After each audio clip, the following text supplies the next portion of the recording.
주일을 맞이해서 2부 예배 때 유아 세례가 있게 됩니다. 그래서 담임 목사인 제가 또 유아 세례를 인도해야 되기 때문에 1부, 2부 또 낮설교를 제가 오늘 여러분과 함께 말씀을 나누는 귀한 시간을 갖게 된 것입니다. 저는 2016년도 어린이 주일을 맞이해서 성경에 말씀하신 그 말씀대로 하나님이 선물로 주신 여러분의 자녀가 기업이 되어지고 상급이 되어지고 면류관이 되어지고 기쁨이 되어지는 귀한 복이 있기를 주님의 이름으로 축복합니다. 어떤 분이 기업 총수입니다. 이 재계에서 크게 성공한 사람인데 이분이 이제 여러 가지 인터뷰를 하는 가운데서 제가 내 귀에 딱 하나에 들려오는 말이 있는데 이 땅에 가장 어려운 일이 어떤 일인가? 내 마음대로 안 되는 일이 어떤 것인가? 그 두 가지를 첫째는 골프공이 자기가 원하는 대로 가지 않는다. 이제 전문 프로골퍼가 아니기 때문에 아마추어는 아무래도 공이 원하는 대로 가겠습니까? 내가 원하는 곳에 골프공이 쳐도 안 떨어진다. 그렇게 얘기하고 두 번째는 자녀가 내 마음대로 안 되더라. 내가 돈은 많이 벌고 다른 건 세상에서 이뤘는데 자녀는 내 마음대로 안 되더라. 그런 얘기를 하면서 내가 속으라. 자녀가 잘 되는 것은 하나님이 복을 주셔야 한다. 하나님의 은혜입니다. 옆 사람한테 자녀가 잘 되는 것은 하나님이 복을 주셔야 합니다. 저는 여러 가지 복이 있겠지만 물론 영적인 복도 있고 신령한 복도 있고 육신적인 세상에서 누리는 이런 복도 있습니다. 그런데 특별히 이 자녀가 잘 되는 복이 참 우리 믿는 성도에 참 소중한 것 같아요.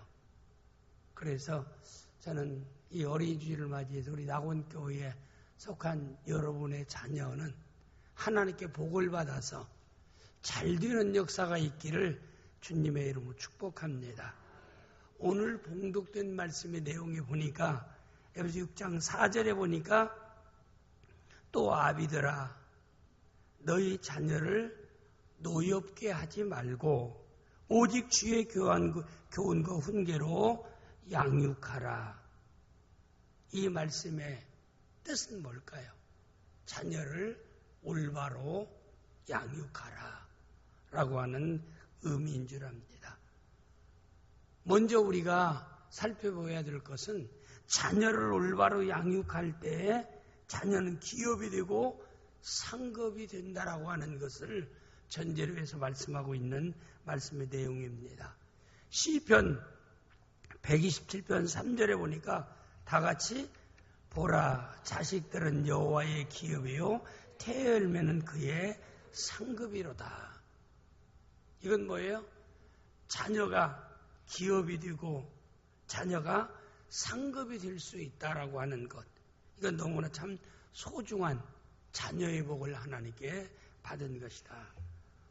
어느 책 통계에 보니까 1703년도에 미국에서 태어나서 1758년도까지 세상을 살았던 미국에 영향을 끼쳤던 사람 중에 한 사람이 조나단 에드워드 목사님이라고 얘기합니다.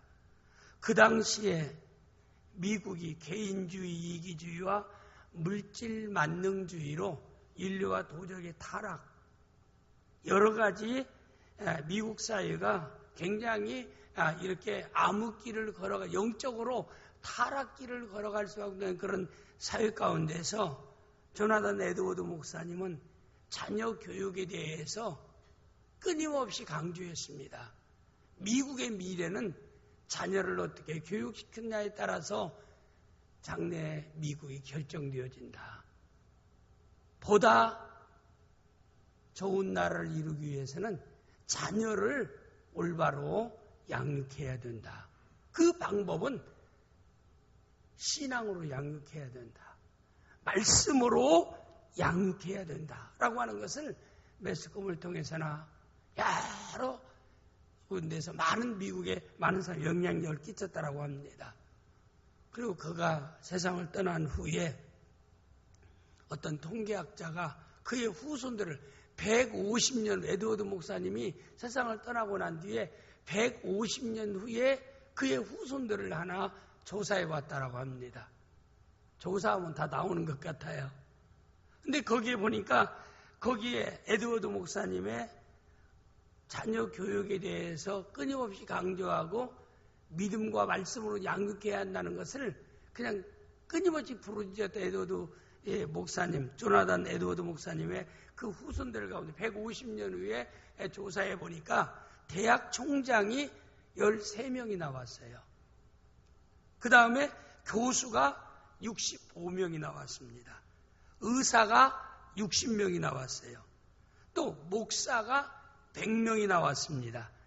군인 장교가 75명이 나왔고 공무원이 80명이 나왔고 예술가가 60명이 나왔고 신문기자 18명, 정치인으로서 부통령, 상원의장, 주지사, 시장, 대사, 기업 총수 많은 사람이 그의 자손관에 나왔는데 이런 직분을 이 세상적인 무슨 어떤 직위를 얘기하는 게 아니라 이들이 모두 공통점이 있는데 모두 다 신앙생활을 잘했다는 겁니다. 그 자녀들이 믿음 생활을 잘했다라고 하는 거. 각 분야에서 있으면서 그들은 믿음을 저버리지 않았다는 겁니다. 또 두 번째 중요한 것은 이들은 미국 사회에 좋은 영향력을 끼쳤다라고 하는 공통점이 있습니다. 좋은 믿음의 후손들이었고 그리고 미국 사회에 좋은 영향력을 끼쳤던 그의 자손들이었다.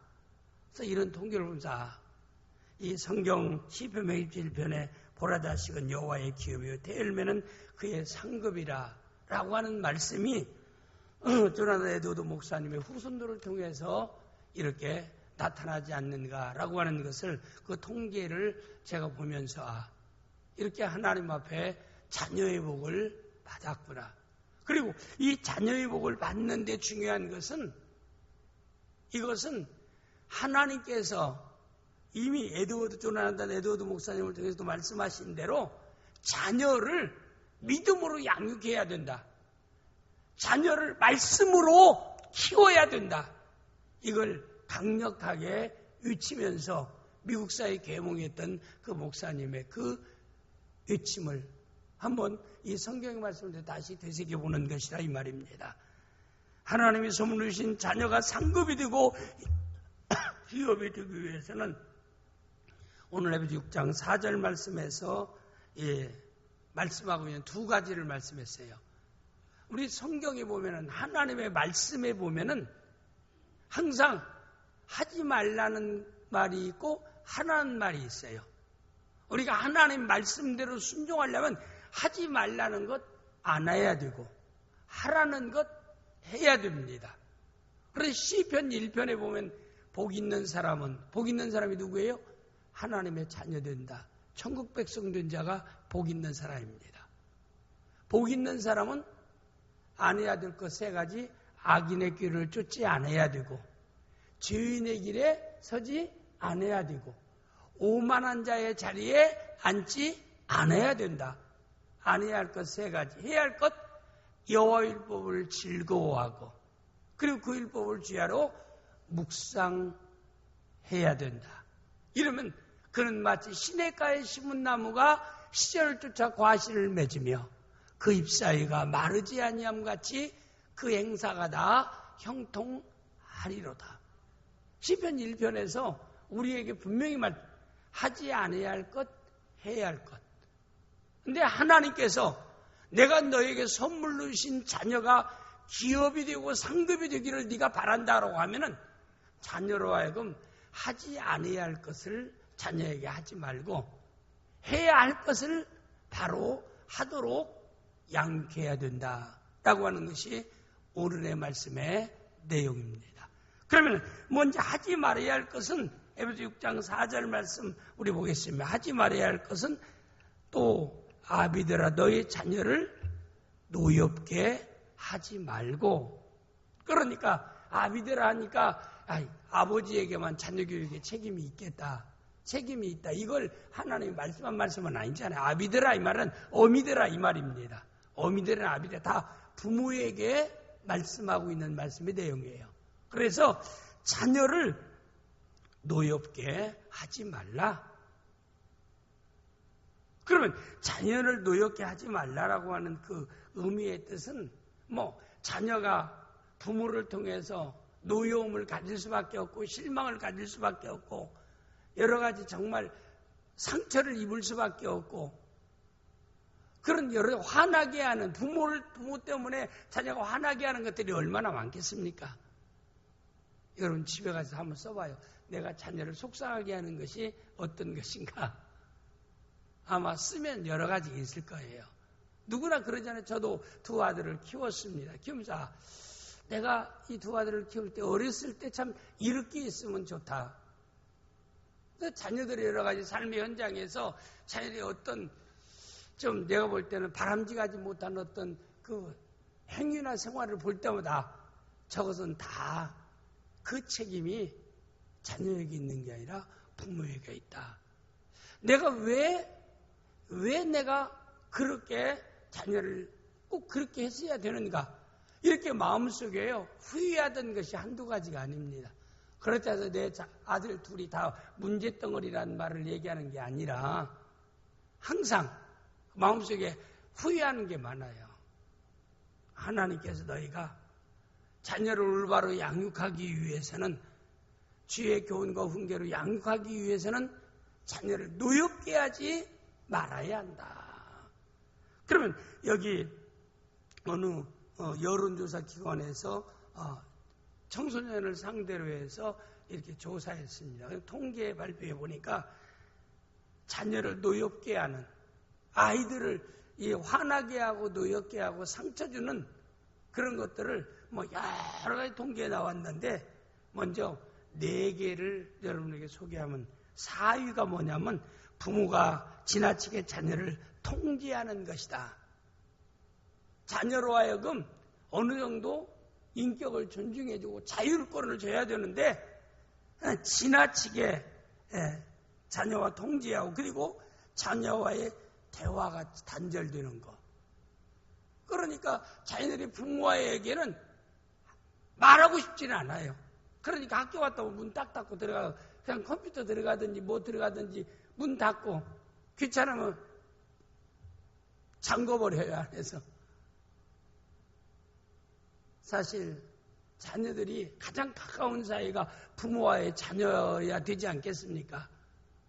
그래서 저는 엄마는 자녀를 키우는 것은 하루의 일과를 다 엄마에게 얘기할 수 있는 거, 중요점은 또 서로 얘기할 수 있는 거, 이렇게 대화할 수 있다면 얼마나 좋겠습니까? 여러분의 자녀와 같이 대화하고 삽니까? 일어났던 일, 여러 가지 일어났던 일, 구체적으로 몇 시 아니라 할때도 오늘 내 밖에서 이런 일이 있었다라고, 좋은 일이나 여러 가지 또 일을 이렇게 서로 얘기하고, 또 부모로부터 또 조언을 들을 수 있는, 이렇게 대화할 수 있는 부모. 애들이 참 부모와 대화가 안 된다는 거, 이것이 즉 자녀들로 하여금 노엽게 하는 그런 요소 중에 하나라고 합니다. 그리고 세 번째는 자녀에게 주어진 꿈과 은사를 무시하고 부모의 욕심을 자녀를 통해서 이루고자 하는 것. 그러니까 자녀가 좋아하는 거 있는데 자녀 좋아하는 거야.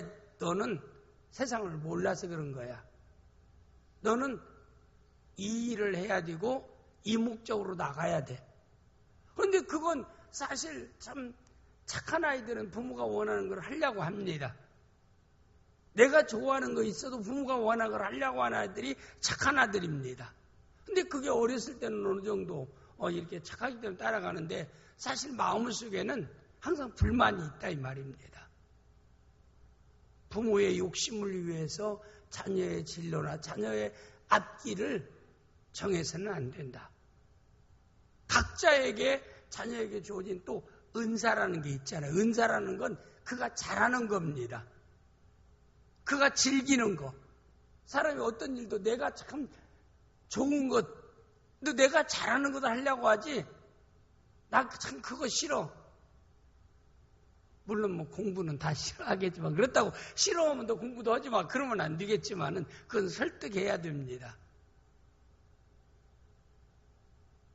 그러나 자녀의 그 꿈, 자녀의 그 은사를 따라서 앞길을 열어줄 수 있는 이런 부모가 되어야지 부모의 욕심을 자녀를 통해 내가 못 이룬 그 뜻을 내가 너를 통해서 이루겠다라고 하는 마음에 그런 생각 가지고 자녀들을 부모가 정해진 대로 이끌어가는 것 이것이 자녀에게 크게 노여움이 되어진다라고 통계에서 얘기했어요. 그 다음에 세 번째는 편애하는 것이라고 얘기했어요.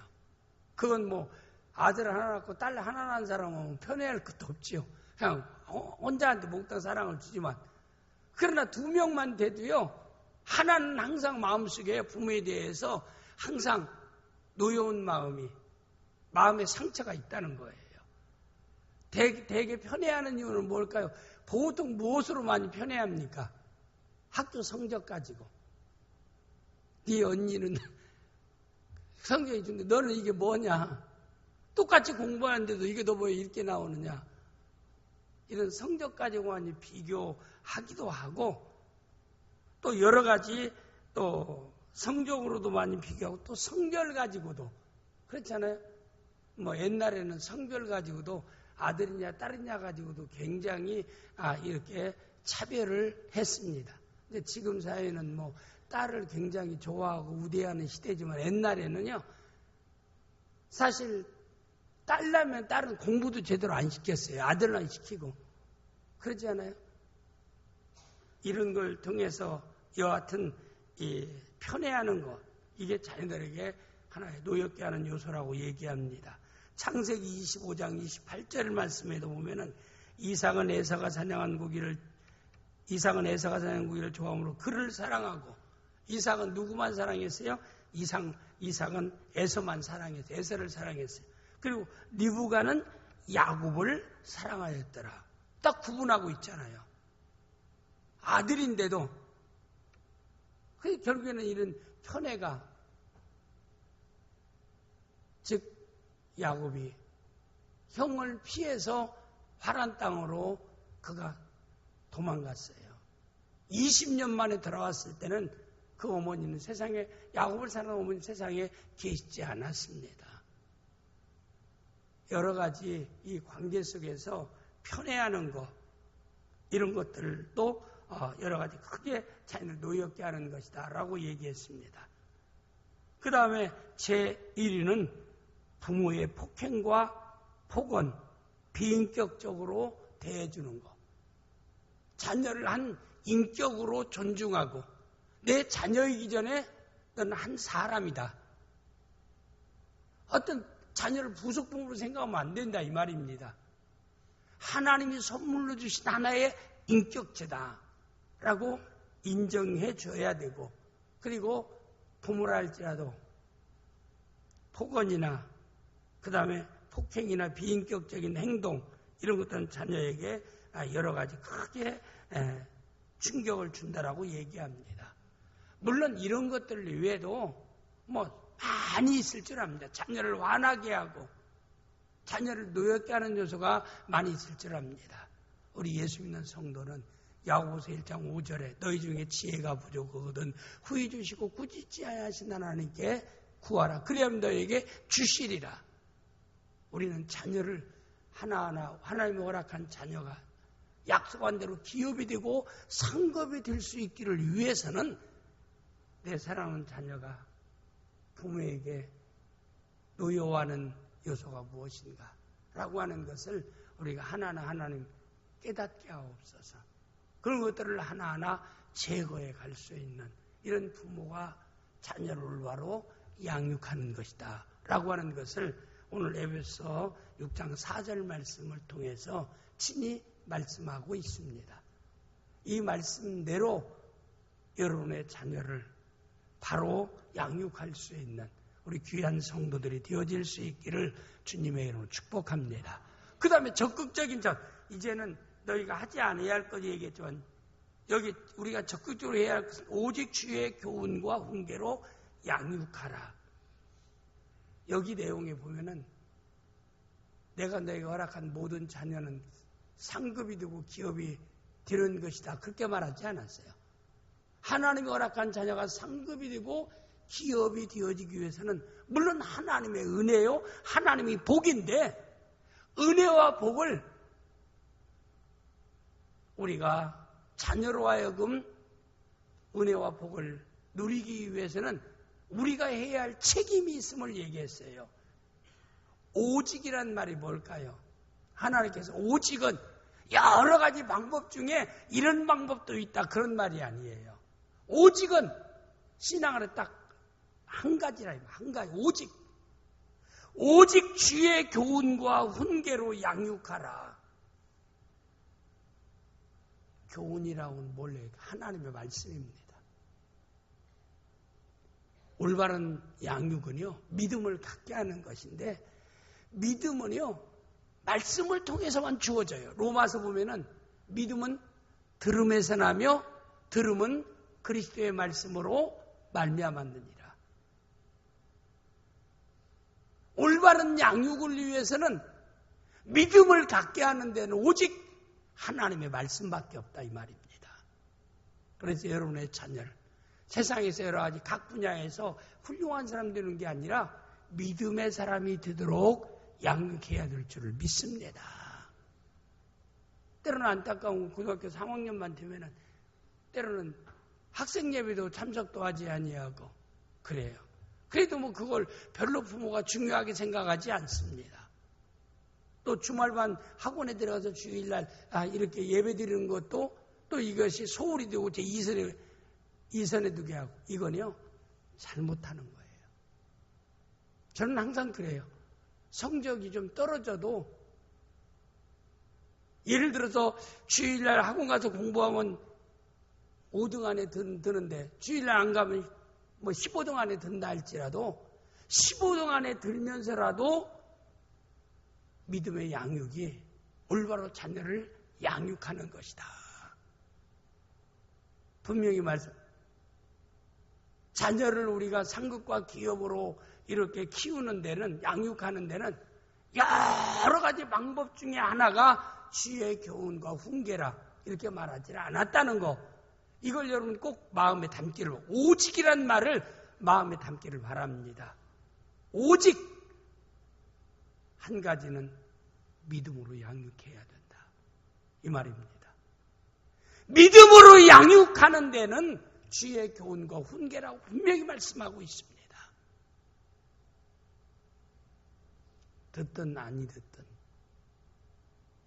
하나님 말씀을 자녀들에게 가까이 할 수 있도록 자녀를 양육하는 귀한 성도들이 되어질 수 있기를 주님의 이름으로 축복합니다. 한국의 강원도만한 적은 나라에서 세계 유명한 훌륭한 각 분야의 훌륭한 사람들이 세계 지리한 좋은 영향을 끼쳤던 나라 사람들, 유태인들입니다. 이스라엘 사람들입니다. 이스라엘 사람들이 이렇게 적은 나라에서 세계 각 분야에서 좋은 영향력을 끼칠 수 있었던 가장 중요한 요인이 자녀들을 말씀으로 양육한 결과라고 얘기합니다. 자녀를 낳으면요, 자녀가 알아듣기 시작하고 말하기 시작할 때요, 가장 먼저 하나님의 말씀을 보게 하고 말씀을 듣게 한다. 알아들을 수 있고 내가 이해할 수 있을 때는 가장 우선에 하나님 말씀을 둔다고 그래요. 그래서 하나님 말씀을 이들은 빵과 과자에 말씀을 새겨놓고 그리고 그 빵과 과자에 항상 꿀을 발라놓는다라고 얘기합니다. 그 이유는 애들이 좋아하는 과자나 애들이 좋아하는 빵에 성경 말씀을 꼭 새겼는데요. 거기다 그리고 그 위에다 꿀을 발라놓으면은 애들이 과자나 빵을 볼 때마다 말씀이 새겨있기 때문에 그 말씀을 보면서 말씀을 좋아하도록 하고 하나님 말씀이 꿀송이 같이 달라는 의미를 깨닫게 하기 위해서 그렇게 한다라고 얘기합니다. 이토록 자녀에게 말씀을 가까이 하도록 끊임없이 노력했기에 그들이 신앙안의 성장에서 각 분야에서 좋은 영향력을 끼칠 수 있는 좋은 결과가 주어졌다라고 하는 사실입니다. 성경 신명기 6장 7절에서 9절까지 말씀 내용을 우리가 보면은 우리 다 같이 보겠습니다. 내 자녀에게 부지런히 가르치며 내 자녀에게 부지런히 가르치며 이거 뭐냐면 하나님 말씀을 가르치며 하나님 말씀을 가르치며 집에 앉았을 때에든지 길을 갈 때에든지 누워있을 때에든지 일어날 때든지 말씀을 강론할 것이며 누구에게 자녀에게 부모가 8절 말씀 내용에 보면 너는 또 그것을 내 손목에 매어 기호를 삼으며 내 미간에 붙여 표를 삼고 또 9절 말씀 내용에 보면은 9절 신명기 9절 또 내 집 문설주 바깥문에 기록할지니라. 그래서 하나님 말씀을 그래서 어느 가정에 보면은 식탁 같은데 하나님 말씀을 컴퓨터로 해서 쫙 빼서 놓고 애들 들어가는 방 입구에도 또 붙여놓고 또 우리 교회도 보면 화장실에 보면 또 하나님 말씀이 이렇게 붙어 있고 그래서 자녀로 하여금 하나님 말씀을 많이 접할 수 있도록 눈 뜨면 말씀이 보일 수 있도록 사람이라는 건 뭘 보느냐 뭘 듣느냐에 따라서 항상 그 마음속에 그게 담겨지는 겁니다. 담겨지는 것을 말하게 되고 담겨지는 것을 행동에 옮긴다라고 합니다. 오늘 이 에베소서에 말씀한 말씀을 꼭 마음에 담고 자녀들로 하여금 하나님 말씀을 가까이 할 수 있도록 그래서 그 말씀 안에서 가까이 함으로 성장할 수 있도록 이렇게 자녀를 양육하는 우리 귀한 성도들이 되어질 수 있기를 주님의 이름으로 축복합니다. 또 부모도 어느 정도 한계가 있지 않습니까? 체계적으로 말씀을 듣고 체계적으로 깨닫게 하기 위해서 그 교회학교가 있지 않습니까? 영아부가 있고 유치부가 있고 유년부가 있고 초등부가 있고 중고등부가 있고 그 청년부가 있고 이런 데서 말씀 사역자들이 전문적으로 하나하나 또 잘 깨우쳐 주지 않아요. 그러니까 어떻게 돼 부모로서는 내가 전문적으로 잘 가르쳐 주지 못하는 것을 거기에 잘 참여할 수 있도록 그래서 항상 자녀를 체크하는 겁니다. 오늘 뉴욕에서 전사님 무슨 설교 했느냐라고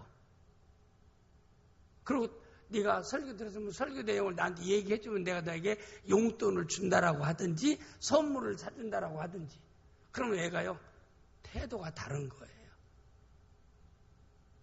이렇게 뭔가 내 자녀가 예배에 참석해서 말씀은 제대로 듣는가 그리고 또 공부하는데 힘들고 어리도 성경을 하루에 한 장이라도 매일 네가 성경 하루에 한 장을 읽든지 해서 성경을 읽게 하는 거 이렇게 한다면 반드시 하나님의 약속의 말씀대로 주의 교훈과 훈계로 양육하기 때문에 그 자녀는 믿음 안에서 자라서 여러분의 상급이 되어지고 기업이 되어지는 귀한 역사가 있게 될 줄을 믿습니다. 기도하겠습니다.